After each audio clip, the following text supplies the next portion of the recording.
ጤና ይስጥልን ተመልካቾቻችን እንደምሰነበታችሁ። ይህ ሳምንታዊው የከተሞቻችን ፕሮግራም ነው። ከተሞቻችን የአማራ ሚዲያ ኮርፖሬሽን ከከተማና መሰረተ ልማት ሚኒስቴር ጋር በመተባበር የሚያዘጋጀው ሳምንታዊ ፕሮግራም ነው። በዛሬው ፕሮግራማችን አንድ ልዩ ጥንክር ይዘን ቀርበናል። ፕሮግራሙን በማዘጋጀት ተመስገን ዳረጎት ከካሜራ ባለሙያዎቹ ሙሴ አለማየሁና ደበበ ከበደ ጋር አብረናችሁ ቆይታ እናደርጋለን። እስከ ፕሮግራማችን ፍጻሜ አብራችሁን ቆዩ።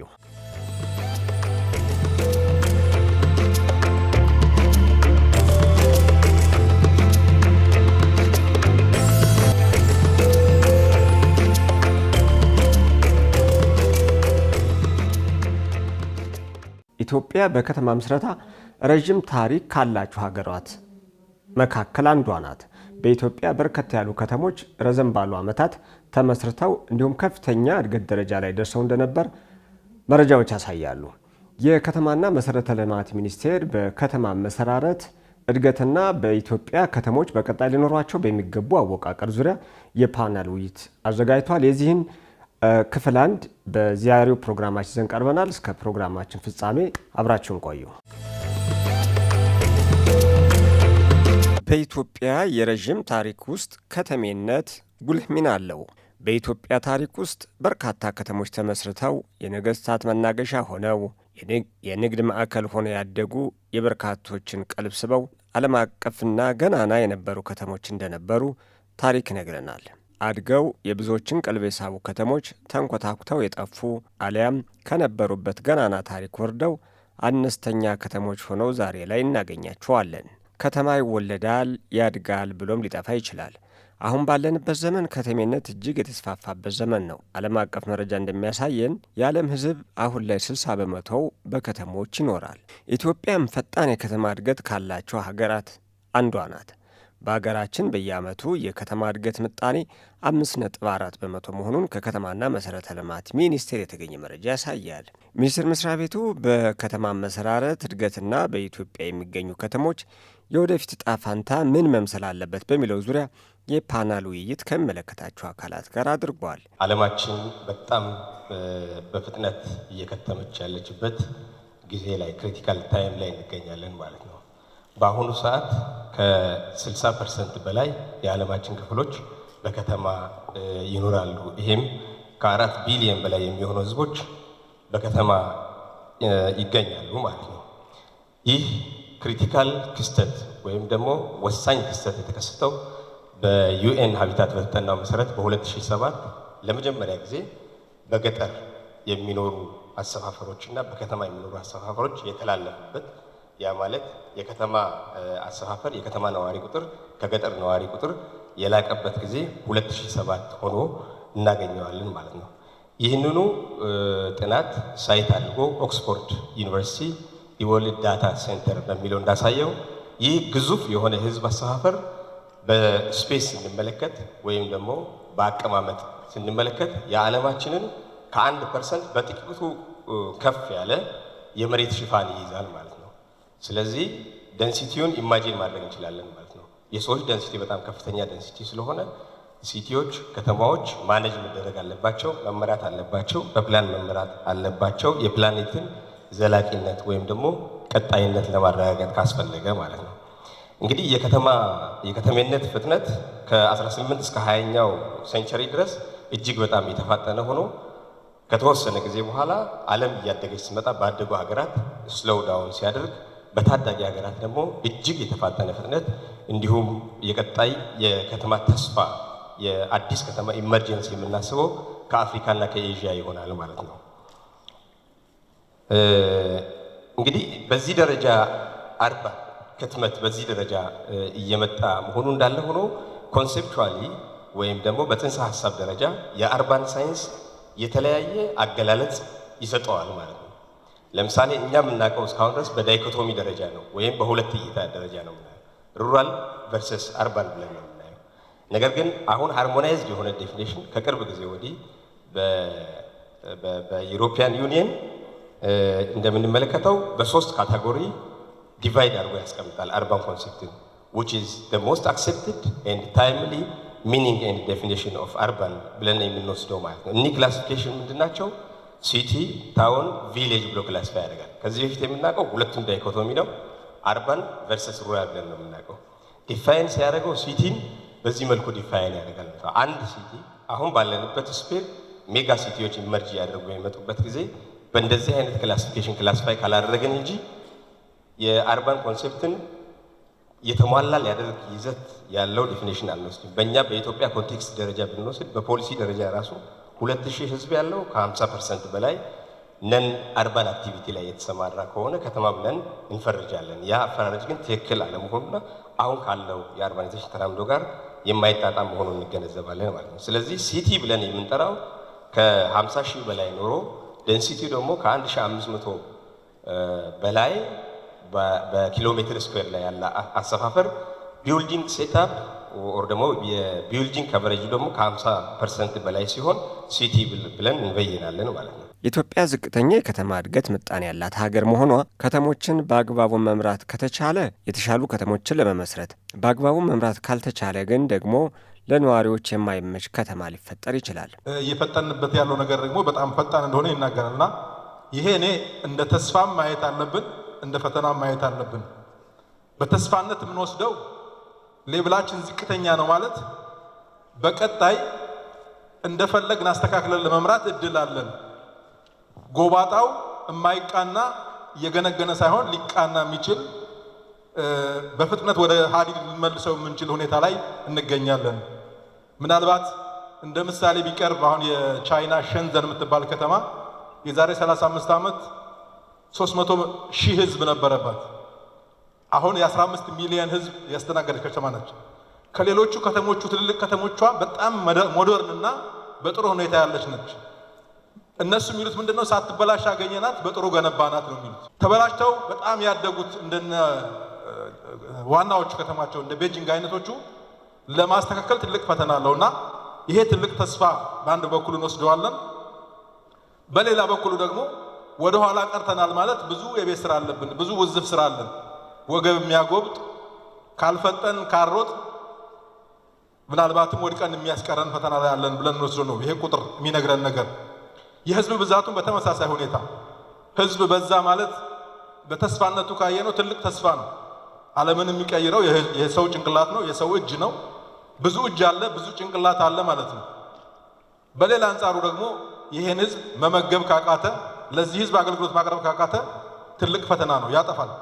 ብዙዎቹ ከተሞቻችን ሲቆረቆሩ ለቤተ መንግስትነት እንዲሁም ለወታደራዊ አገልግሎት እንዲሁም የተለያዩ ያልተሳኩ ወይም ደግሞ ዘላቂ ያልሆኑ የንግድ አገልግሎትና ለሌሎች ነገሮች ተጋላጭ ሆኑ ስለነበር በዛ ምክንያት ብዙ የሚፈለገውን ያህል መሄድ አልቻሉ። የኢትዮጵያ የከተሞች አከታተም ታሪክን ካየን የኛ ከተሞች የነገስታት መቀመጫ ወይንም ደግሞ የወታደር ካምፕ ናቸው።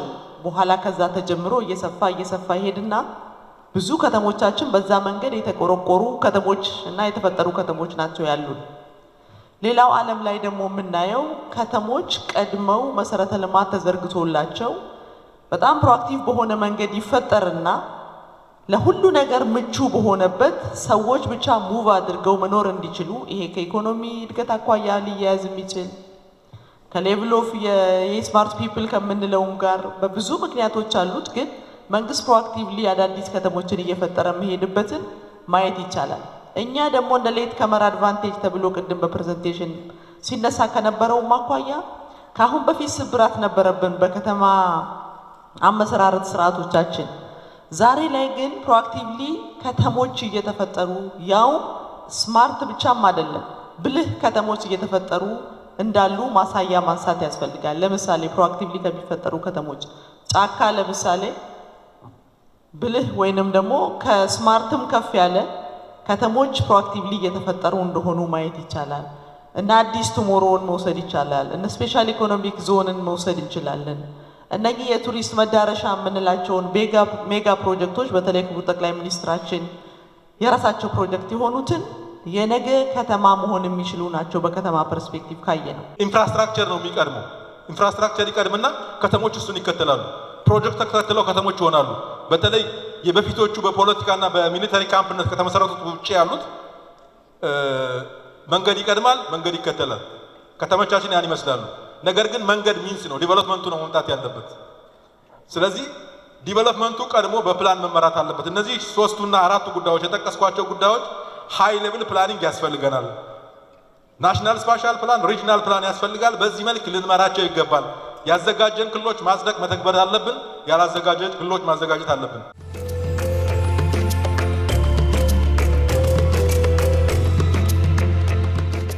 ከተሞች ሀብት የሚፈጠርባቸው ጽዱ፣ የአካባቢ ብክለትን የሚከላከሉና የጎብኚዎች መዳረሻ ሆነው ሊመሰረቱ ይገባል። አንድ ከተማን ስናየው ወደ ኋላ ስንሄድ ምንም ዴቨሎፕመንት የለውም፣ ግን ያ ከተማ ይባላል። ይሄንን የማስተካከል ስራ እንግዲህ ባለን መረጃ እስካሁን የኦሮሚያ የአማራ ክልል ከተሞችን ወደ አንድ የማምጣትና በእያንዳንድ ኪሎ ሜትር ከተማ እየገነባን ከተማ እናሳድግ ወይም ዘመናዊ ከተማ መገንባት አንችል። የከተሞቻችን እድገት በአግባቡ መምራት አለብን። የሞቢሊቲ ዲማንድ ማኔጅመንት በጣም ወሳኝ ጉዳይ ነው። ሰው በእግሩ ነው መጀመሪያ የሚንቀሳቀሰው። ከዛ ሞተራይዝድ ነው የመጣው። ፓራ ትራንዚት ወደ ማስ ትራንዚት ነው መሄድ የነበረብን። ነገር ግን ሪግረስ የምንሄድበት ነገር አለ። ወደ ፓራ ትራንዚት ሚኒባስ ጀምረን አሁን ወደ ባጃጅ ተመልሰናል። ሪግረስ አድርገን ወደ ሳይክልም ወደ ሞተር ሳይክል ሰከንድ ፌዝ ነው። ወደ ሞተር ሳይክል የተመለስንባቸው ሪጅኖች አሉ። ይሄ ከተሞቻችንን ይጎዳል። በጣም ጠቃሚ የማይሆን ጉዳይና ትልቅ ፈተና የሚፈጥርብን ነው። ክላይሜት ሬዚሊየንት የሆኑ ከተሞችን መመስረት አለብን። አይበገሪ ከተሞች ተብሎ የተጠቀሰውን ማለት ነው። እና እነዚህ እንግዲህ ወደፊት ከተሞቻችን ነባሮቹ የሚሆኑ አዳዲስ የሚመጡ ከተሞች ስንገነባቸው የሚሆኑ ነባሮቹን በምናድስበት በምናዘምንበት ጊዜ የአየር ንብረት ለውጥን ሊቋቋሙ የሚችሉ መሆን ይኖርባቸዋል ማለት ነው። እንደምታዩት አሁን የክላይሜት ቼንጅ ኢምፓክቱን እያየ ነው በየቦታው እናያቸዋለን። እና ይሄ ዝም ብሎ በሀሳብ ደረጃ ያለ ሳይሆን ኦልሬዲ ያየነውና ኤንካውንተር እያደረግነው ያለ ነገር ስለሆነ ይህንን ሊቋቋሙ የሚችሉ ማድረግ ይኖርብናል። በተለያዩ ቦታዎች የጎርፍ አደጋዎች፣ የመሬት መንሸራተት፣ መደርመስ እነዚህ በመሰረተ ልማቶችም ላይ ይሁን በሰው ሕይወት ላይ ጉዳት እያደረሱ ነው ያሉትና ይህንን መቋቋም የሚችሉ ከተሞችን እንዲኖሩን ማድረግ ያስፈልጋል ማለት ነው። እና ይህን ለመቋቋም ብዙ መሰራት ያለባቸው ነገሮች ቢኖሩ በተለይ ይህን ሊቋቋሙ በሚያስችል ሁኔታ የከተማ ደንን እንዲሁም አረንጓዴ ቦታዎችንም በማስፋት እነዚህ ነገሮች በተቻለ መጠን ታክል ለማድረግ መስራት ያስፈልጋል እና የወደፊት ከተሞቻችን ክላይሜት ቼንጅ ሬዚሊየንት እንዲሆኑ ማድረግ አንዱ የትኩረት መስክ ነው ማለት ነው። አርባን ሞቢሊቲ ከፍተኛ ትኩረት ተሰጥቶት ሊሰራ ይገባል። ምክንያቱም ከተሞች በከፍተኛ ደረጃ ሞቢሊቲ ያስፈልጋቸዋል። ምክንያቱም ከአንድ ቦታ ወደ አንድ ቦታ ሰው በቀላሉ በአጭር ጊዜ በምቾት መጓጓዝና የሚፈለገውን ስራ ሰርቶ መግባት ያስፈልገዋል እና ይህንን ለማድረግ የከተማ መጓጓዣ ስርዓት የተሳለጠ እንዲሆን ማድረግ ያስፈልጋል። እንግዲህ ይህንንም ለማድረግ አንዱ አብረን ልናስብ የሚገባው የአርባን ሞቢሊቲ ግሪን እንዲሆን ማድረግ ያስፈልገናል ማለት ነው። ግሪን እንዲሆን ማድረግ ስንል ያው አሁን እንደጀመርነው በተለይ በአዲስ አበባ ከተማ ማስ ትራንስፖርቱን ቢሆን በኤሌክትሪክ የሚሰሩ ተሽከርካሪዎችን መጠቀም ወይም ማስ ትራንስፖርቴሽኖችን ኢንካሬጅ ማድረግ እነዚህ የሞቢሊቲውን ለማሳለጥ የሚረዱ ነገሮች በመሆናቸው እነዚህ ላይ ማተኮር ሊያስፈልገን ይገባል ማለት ነው። አሁን አንዳንድ ከተሞች ላይ በተለይ አዲስ አበባ ከተማን እንደምሳሌ ብንወስድ አብዛኛው በግል ትራንስፖርት ላይ ወይም በትንሽ መኪኖች ላይ ያተኮረ የመጓጓዣ ስርዓት ነው ያለው። ይሄ ከተሞች ኮንጀስትድ እንዲሆኑና በተለይ አሁን ብዙዎቹን ወደ ኤሌክትሪክ እየቀየርናቸውን ቢሆን የግሪን ሃውስ ጋዝ ኢሚሽኑን ከፍ ብሎ የአየር ብክለትንም የሚያመጣ ስለሆነ እነዚህ መቀነስ ለዘመናዊ ከተማና ለዘላቂነት ጠቃሚ ስለሆነ እነዚህን በአግባቡ ማየት ያስፈልገናል ማለት ነው። ድሮ ወንዞች በፈር ፕላኒንግ ጋር ይቀመጣል፣ ግን ማንም እንትን አይለው፣ ማንም አይጠብቀው። አሁን ግን የኮሪደር ልማት በፈርን ጠብቆ ላንድስኬፕ ፕላኒንግን ተግባራዊ እያደረግን መዝናኛ አረግናቸው አይደል? ቦታዎቻችን እነዚህ ነበሩ እኮ ሀሳባችን ስላልመጣ በፕላኒንግ ስላልመራን ነው እንጂ ሀሳባቸው ግን አሁን ሀሳቡን በደንብ ይዞ የሚፈጽምልን አመራር ስላገኘን የተሻለ። ስለዚህ ይሄ ደግሞ በ73 ከተሞች አሁን እየተተገበረ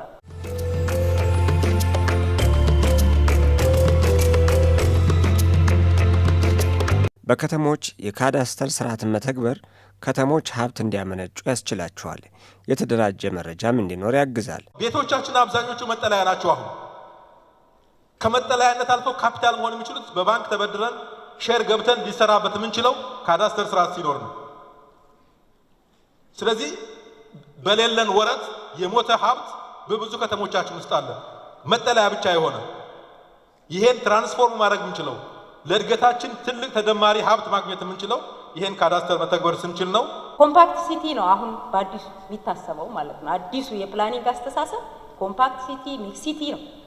እኛ አንድ ብሎክ ለአንድ አገልግሎት እየሰጠን ነው የምንሄደው፣ ግን በአንድ ብሎክ ብዙ ነገሮች መልቲ ፐርፐዝ ፋንክሽን እንዲሆን እያደረግን ካልሰራን አሁን ሌት ካሜራ አድቫንቴጅ ማለት ይሄ ነው። የወደፊት ከተሞቻችን ለመኖሪያ ምቹ፣ ለንግድ ማሳለጫ ብቁ የሆኑ ለፈጠራና ለቢዝነስ መነሻ ሊሆኑ የሚችሉ እንዲሁም ለቱሪስት መዳረሻ ሆነው ብዙ ቱሪስቶችን መሳብ የሚችሉ ከተሞች እንዲሆኑ አድርገን መገንባት ይኖርብናል። በአጠቃላይ ያሉትንም ትንንሽ ከተሞች ስናሳድግ በዚህ ኮንሰፕት ማሳደግ ይኖርብናል። ከተሞቻችን ሁሉንም ነገር ኢንቴግሬት አድርገው እንዲይዙ ማድረግ ያስፈልጋል። የመኖሪያ ቦታ፣ የንግድ ቦታ፣ የመዝናኛ ቦታ እንዲሁም ከአረንጓዴ ስፍራና ከመዝናኛ ቦታዎችም ጋር ኢንቴግሬትድ ሆኖ መሰራት ይኖርባቸዋል።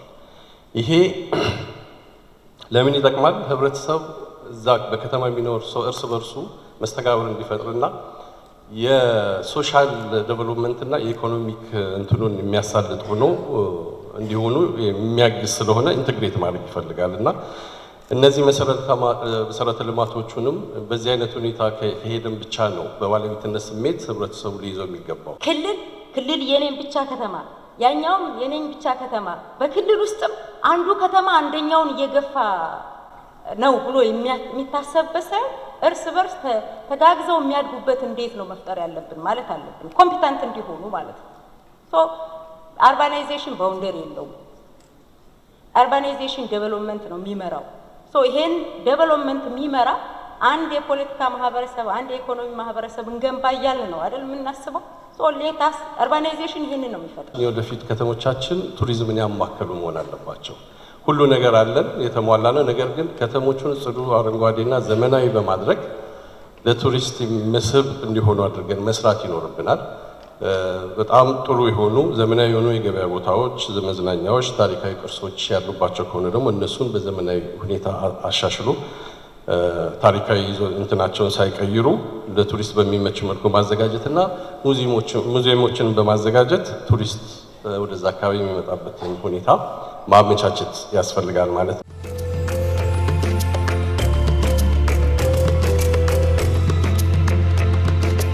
በፕላን ተመስርቶ ያልተመራ ከተማ ቀጣዩ ዕጣ ፈንታው ፈራሽና ሀገራትን ለተጨማሪ ወጪ ሊዳርግ የሚችል ነው። ከተማን ለመምራት ቁልፉ ማለት ፕላኒንግ፣ አርባን ፕላኒንግ ማለት ነው።